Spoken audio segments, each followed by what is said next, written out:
اللہ تعالی عنہ۔ اللہ تبارک و تعالی کی بارگاہ میں دعا گو ہوں کہ اللہ تعالیٰ اس پر مجھے حق سچ بیان کرنے، ہم سب کو سن کر اس پر عمل پیرا ہونے، دوسروں تک پہنچانے کی توفیق عطا فرمائے۔ ہم سب اپنے سابقہ تمام گناہوں پر شرمندہ نادم ہوتے ہوئے اللہ کی بارگاہ میں مغفرت کے طلبگار ہیں۔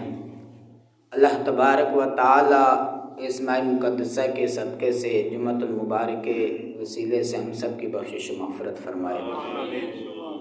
ہم سب اللہ تبارک و تعالی کی بارگاہ میں دعا گو ہیں کہ اللہ تبارک و تعالی ہم سب کو جمعۃ المبارک اور بالخصوص اس ماہ مقدسہ کے فیض و برکات سے ہم سب کو مالا مال عطا فرمائے۔ معزز سامعین، اللہ تبارک و تعالی اپنی لرعیب کتاب قرآن مجید فرقان حمید میں ارشاد فرماتا ہے، لقد نصرکم اللہ ببدر وانتم اذلہ فاتقوا اللہ لعلکم تشکرون۔ اے مومنوں، اے میرے نبی کے صحابہ، اے میرے نبی کے جانثاروں، اے میرے نبی سے محبت رکھنے والوں، میرے نبی کی آواز پر جانیں قربان کرنے والوں، میرے نبی کے ہاتھ پر بیعت کرنے والوں، میرے نبی کی ساتھ عشق کرنے والوں، میرے نبی کے طریقے پر چلنے والوں، لقد نصرکم اللہ، تحقیق اللہ تبارک و تعالی نے تمہاری مدد فرمائی۔ اس آیت کریمہ کو اللہ تبارک و تعالی نے دو ایسے حروفوں سے شروع فرمایا ہے کہ دونوں تحقیق کے لیے الگ الگ آتے ہیں۔ لام الگ آتا ہے، قد الگ آتا ہے۔ اگر ایک بھی ذکر کر دیا جاتا تو کافی تھا، لیکن اللہ تبارک و تعالی نے تاکید در تاکید فرمائی ہے۔ دو تاکید والے لفظ ذکر فرمائے شروع میں، لام بھی اور قد بھی۔ فرمایا لقد نصرکم اللہ، اور ماضی کا صیغہ ارشاد فرمایا ہے کہ یہ مدد ہے، یہ یقینی ہے، یہ صرف حوصلہ نہیں ہے، یہ صرف ہمت نہیں دی گئی، بلکہ یہ ایسی مدد ہے جو یقینی مدد ہے، جو اس راستے پر چلتا ہے، اس مشن پر چلتا ہے، اپنے نبی کی آواز پر جو لبیک کہتا ہے، اسے صرف حوصلہ نہیں دیا جاتا، اسے صرف ہمت نہیں دی جاتی، بلکہ اس کو یقین دلایا جاتا ہے کہ اگر نبی کے راستے پر چلو گے، نبی کی بات پر لبیک کہو گے، نبی کے مشن کو آگے بڑھانے کی کوشش کرو گے، تو فرمایا پھر مدد یقینی ہے۔ اسی لیے ماضی کا صیغہ ارشاد فرمایا۔ حالانکہ اس وقت تو یہ ہوا نہیں تھا، لیکن یہ کام اتنا یقینی تھا اور 100% یقینی تھا، تو اللہ تبارک و تعالی نے اسے ماضی کی صیغے سے ارشاد فرما کر پوری امت کو یہ پیغام دیا کہ یہ مشن کوئی عام مشن نہیں ہے، یہ اللہ کی مدد اور نصرت کے بغیر بندہ اس کے مقصود کو حاصل ہی نہیں کر سکتا۔ فرمایا لقد نصرکم اللہ ببدر وانتم اذلہ، اے میرے صحابہ، تحقیق اللہ تبارک و تعالی نے تمہاری مدد فرمائی اس حالت میں کہ تم کمزور تھے، تمہارے پاس ساز و سامان نہیں تھا، تمہارے پاس تلواریں نہیں تھی، زریں نہیں تھی، سواری کے لیے اونٹ نہیں تھے، گھوڑے نہیں تھے، تعداد تمہاری اتنی زیادہ نہیں تھی، لیکن کیونکہ مدد فرمانے والا میری رب کی ذات ہے، نصرت میرے رب کی طرف سے ہے، کامیابی میرے رب کی طرف سے ہے۔ تمہارے مقصود تک پہنچانا تمہیں یہ تمہارے رب کا کام ہے۔ تمہارا کام ہے میدان لگا دینا، تمہارا کام تھا میدان میں اتر جانا، تمہارا کام تھا اپنی محبتوں کا اظہار کرنا، تمہارا کام تھا اپنے نبی کے بات پر، اس کی ندا پر لبیک کہہ دینا۔ باقی سارے کا سارا معاملہ وہ میرے رب نے کرنا تھا، اور جب رب نے کرنا تھا تو رب تلواروں کا محتاج نہیں ہے، رب تمہاری سواریوں کا محتاج نہیں ہے، رب کسی کی تعداد کا محتاج نہیں ہے۔ تو فرمایا لقد نصرکم اللہ ببدر وانتم اذلہ، اور یہ آیت کریمہ اس وقت اس صحابہ کرام کے سامنے اتری، لیکن یہ ایسا نہیں ہے کہ اس وقت کے لیے تھی، ابھی منسوخ ہو چکی ہے، ایسا نہیں ہے۔ اس کی تلاوت بھی باقی ہے، ذکر بھی باقی ہے، اس کا حکم بھی باقی ہے، اور آج بھی یہ مدد آ سکتی ہے اگر کوئی اس طریقے پر چلنا چاہے، اگر کوئی صحابہ کرام کو دامن کو تھامے، صحابہ کرام سے محبت کرنے والا ہو، اپنے نبی سے محبت کے صرف نعرے نہیں بلکہ عشق کے ساتھ، اخلاص للہیت کے ساتھ میدان لگانے والا ہو، اسی میدان پر اترنے والا ہو، تو پھر لقد نصرکم اللہ ببدر وانتم اذلہ، اس کا اطلاق آج بھی ایسا ہی ہے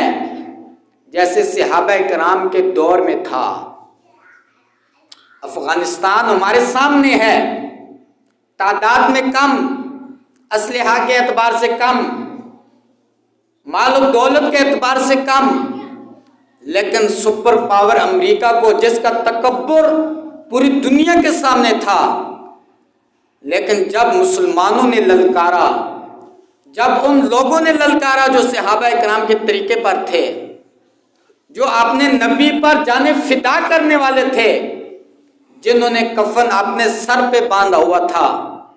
اور یہی طریقہ صحابہ کرام کا تھا۔ صحابہ کرام بھی جب میدان بدر میں پہنچے تو کفن پہلے سے اپنے سروں پہ باندھ لیا تھا، اپنے نبی کے ہاتھ پر موت پر بیعت کر لی تھی، اور فرمایا تھا کہ اے نبی آپ حکم تو ارشاد فرمائیے، پھر دیکھیے ہم کرتے کیا ہیں۔ تو افغانستان نے سپر پاور کو ڈھا کر رکھ دیا، اس کا تکبر زمین میں ملا دیا، اور وہ پوری دنیا کے سامنے شرمندہ ہو گئے۔ اتنے بڑے بول بولنے والے، اتنے زیادہ تکبر کرنے والے، تو کیا آج مسلمان اگر اسی مشن پر چلے، اگر اسی اخلاص للہیت کے ساتھ میدان لگا دے، مرنا تو ویسی بھی ہے، اور ایسا نہیں ہے کہ موت صرف جنگ ہی میں آئے گی، موت تو بیماریوں کی وجہ سے بھی آتی ہے، موت تو بنا بیمار نہ بھی ہو، گھر میں بیٹھے بیٹھے بھی آ جاتی ہے، کسی کو سر درد کی وجہ سے بھی آ جاتی ہے، اور آج کل تو اکثر ہم دیکھتے ہیں نہ بیماری ہوتی ہے، نہ ایکسیڈنٹ ہوتا ہے، بس اٹیک ہو جاتا ہے۔ یہ اٹیک ہونا کیا ہے؟ یہ کون سی بیماری ہے؟ یہ تو ہم نے ایک لفظ نکالا ہوا ہے، حقیقتاً اس کی زندگی ختم ہو چکی ہے۔ وَمَا كَانَ لِنَفْسٍ أَن تَمُوتَ إِلَّا بِإِذْنِ اللَّهِ كِتَابًا مُؤَجَّلًا۔ یہ کتاب مؤجلہ کیا ہے؟ اگر ہم نے اس قرآن میں غور کیا ہوتا تو آج ہم در در کی ٹھوکریں نہ کھاتے، ہم کافروں سے کبھی بھی نہ ڈرتے، ہم کافروں کی آنکھوں میں آنکھیں ڈال کر ہم اس مشن پر چلتے جو میرے نبی کا مشن تھا، جو صحابہ کرام کا مشن تھا، جو اہل بیت کرام کا مشن تھا، جو تابعین کا مشن تھا، تبع تابعین کا مشن تھا، جو ہمارے بزرگان دین کا مشن تھا۔ آج ہم ان کے نام پہ لنگر تو کھاتے ہیں، ان ان کی سیرت بیان کرتے ہیں، لیکن آج اس بات کی ضرورت ہے کہ ان کے نام پر لنگر بھی کھائیں، ان کی سیرت کو بھی بیان کریں، لیکن ان کی سیرت پر چل کر اپنے مقصود کو بھی حاصل کریں۔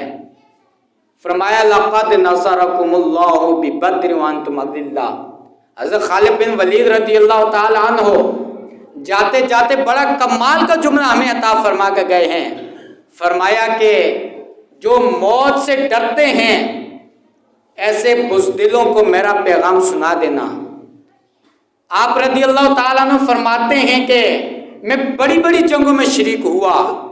اور خالد بن ولید کا نام تو ہر شخص جانتا ہے، جسے اللہ تبارک و تعالیٰ نے، اللہ کے رسول نے سیف اللہ کا لقب عطا فرمایا ہے، اللہ کی تلوار۔ جس جنگ میں شریک ہوتے، جس جنگ میں بھی کمان تھامتے تھے، تو جو کفار تھے، جو ان کے مد مقابل تھے، جو اسلام کے دشمن تھے، وہ ان کے نام ہی سے کانپ جاتے تھے۔ آپ رضی اللہ تعالیٰ عنہ فرماتے ہیں کہ اے ابن آدم، میں نے ہر جنگ کے اندر اپنی موت کو تلاش کیا ہے، لیکن موت مجھے کسی جنگ میں نہیں آئی۔ ہر جنگ میں نے موت کو تلاش کیا ہے، لیکن بالآخر موت مجھے بستر پر ہی آئی ہے۔ اور آپ فرماتے ہیں کہ اگر موت جنگوں میں ہوتی تو میرے جسم میں تو ایک بالش سے زیادہ کوئی جگہ ایسی باقی نہیں ہے جہاں پر تیر نہ لگا ہو۔ تو آپ فرماتے ہیں کہ یہ جو بزدل ہیں، جو موت سے ڈرتے ہیں،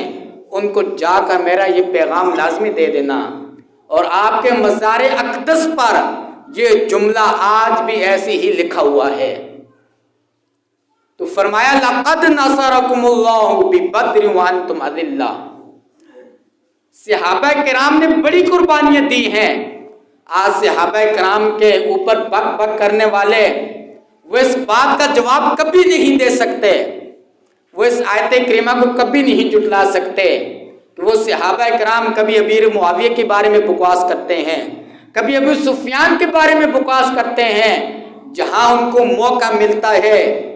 اپنی گندی زبان استعمال کرتے ہیں۔ حالانکہ اس اسلام کو بچانے میں، اس قرآن کی اشاعت کرنے میں، احادیث مبارکہ کو ہم تک پہنچانے میں، اس دین کو ہم تک پہنچانے میں